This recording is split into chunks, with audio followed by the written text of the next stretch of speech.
So you may have noticed that I have something that looks very similar to the M4 Mac Mini sitting on my desk. And this is actually Satechi's brand new CubeDock, and this is a Thunderbolt 5 hub that has a trick up its sleeve that has really changed the way that my entire workflow is done, as well as how I set up my desk. So I wanted to talk about it.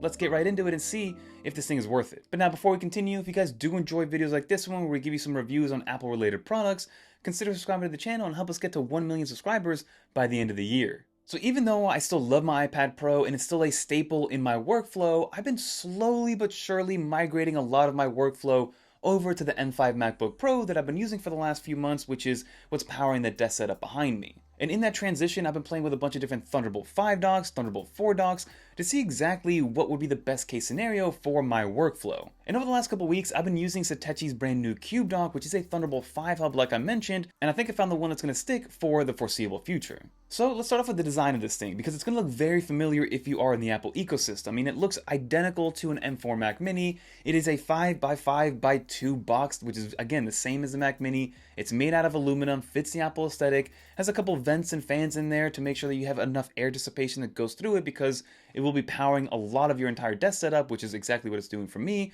So from time to time, you do hear those fans spin up to make sure that things stay cool and things don't throttle down. And the one thing that this has over the M4 Mac Mini, which again, this is not a comparison, but they do have the power button on the front versus the power button being on the bottom on the Mac Mini, which maybe it's a cleaner look, but it's a lot less accessible. And then of course, this is a Thunderbolt 5 dock that's supposed to replace everything on your desk, so the name of the game is going to be port availability and variety overall, and this has everything that you would need. So on the front, you have all your quick access ports that, again, somebody like myself, who's editing a lot of video, creating a lot of footage, would need on the fly. So you have your 3.5mm headphone jack on the front, SD card and micro SD card slots which support up to UHS 2 storage, which is going to be as fast as you can go when it comes to SD cards. Then you have a USB-C port that is 3.2 Gen 2, giving you 10 gigabit per second speeds, as well as up to 30 watts of charging. And then you have your USB-A 3.2 Gen 2 port, which also gives you the 10 Gbps. And then on the rear is where you get a lot of the magic. So of course you have your power port, which has its own power supply and things like that. But then you also have a 2.5 gigabit Ethernet port. You have a USB-A port, which is going to be another 3.2 Gen 2 port. You have another USB-C port, which is going to be a Gen 2 port as well. Then you have a Thunderbolt 5 host port, which goes directly to your laptop. 3 additional Thunderbolt 5 ports. So again, you're getting the latest and greatest in terms of reliability, efficiency, and more importantly, speed when it comes to data transfer. And then lastly, you do have a Kensington lock slot if you are setting this up and you want to have it securely attached to the rest of your system.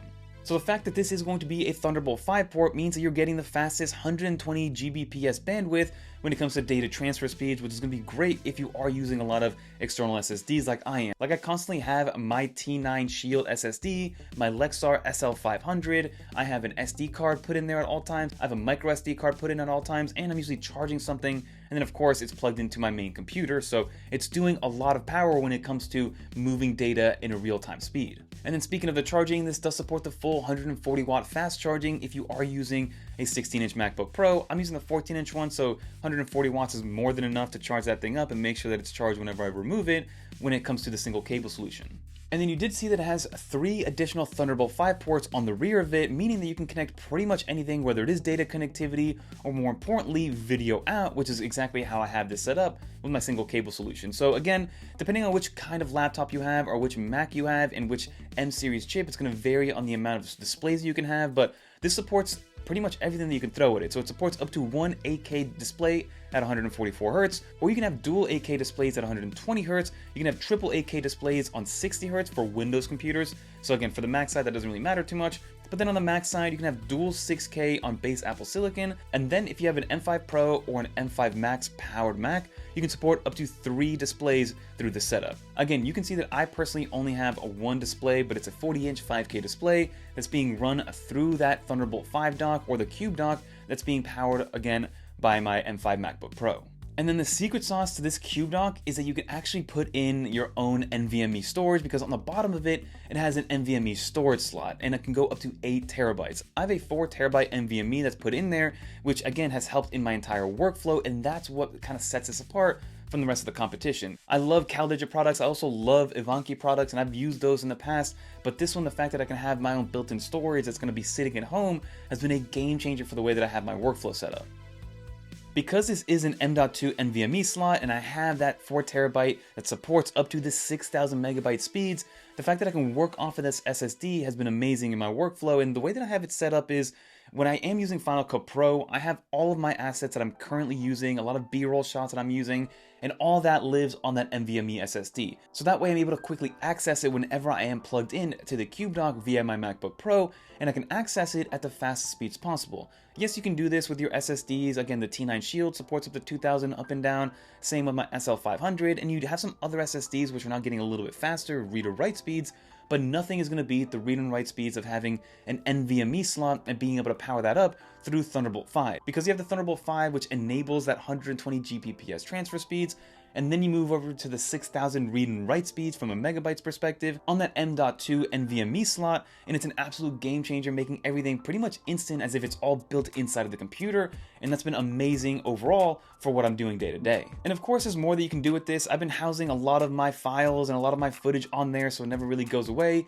And you can also set this up as a time machine. Like the first time I plugged this in to my M5 MacBook Pro, it asked if I wanted to set up a backup via time machine, so I never really lose anything. I didn't really use it that way, but I could use it that way. And right now I just have, I think, 2 terabytes of storage that's being taken up purely based on footage that I always go back to, whether that's graphics or actual B-roll footage that I've done in the past, just things that I need on the ready at all times that are organized. They all live on there and I can access them whenever I need to. And if I ever need to take them on the go, I can just export it onto one of my SSDs and then use that on the go with my laptop. But when I'm stationed at my desk, it has been absolutely amazing the way that I've been able to really speed up my entire workflow just purely based on the CubeDock.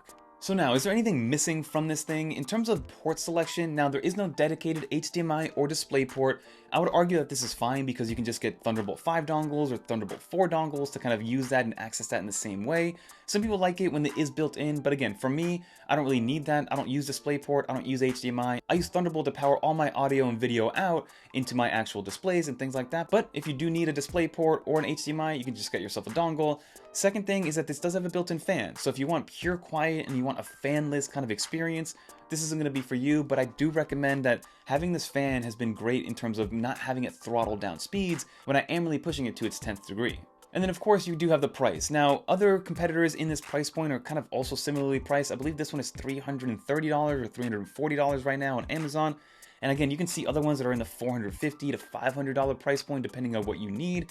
But for $340, I think it's very fairly priced, especially with that secret trick that it has, the ability to have that NVMe storage. Now again, you do have to purchase that NVMe storage separately, and that storage is getting very expensive right now. Like the one that I have, I got for $120, and that same one right now I think is like $500, and it's only been like 6 months since I purchased it. So again, good luck out there trying to find some NVMe storage, but just know that if you do have some laying around, you can easily connect it, and it brings all the tools necessary to kind of screw it in, and it even brings thermal tape as well to keep things as cool as possible. So in terms of what I rate this thing, I'll probably give this a 9 out of 10. I'm gonna knock it just because it doesn't have an HDMI or DisplayPort. I know people really like to have those, but again, if you are connecting it to your M4 Mac Mini or you are connecting it to a MacBook Pro, you have an HDMI port right there if you really want to use it, or you can go out and buy a $30 dongle to kind of match that Thunderbolt 5 speed in order to get that HDMI dongle or that DisplayPort dongle ready to go. So that's the only thing that I would knock it for. Other than that, in my opinion, it is a perfect Thunderbolt 5 dock that's only going to grow with you as you need it. So if I do need more storage, I can just go out and get an 8 terabyte storage or get a couple more 4 terabyte ones if I want to. And then again, it'll grow with me because Thunderbolt 5 is now slowly beginning to take over a lot of other accessories when it comes to replacing Thunderbolt 4 little by little. So let me know in the comment down below. Like I said, I'm going to rate this a 9 out of 10, but it's kind of creeping up to that 10 out of 10 in terms of design language, capabilities, and everything that it does for me personally. But let me know in the comment down below. Are you guys into Thunderbolt 5 docks? Do you have a Thunderbolt 5 dock? Do you have any sort of USB-C hub or dock to begin with?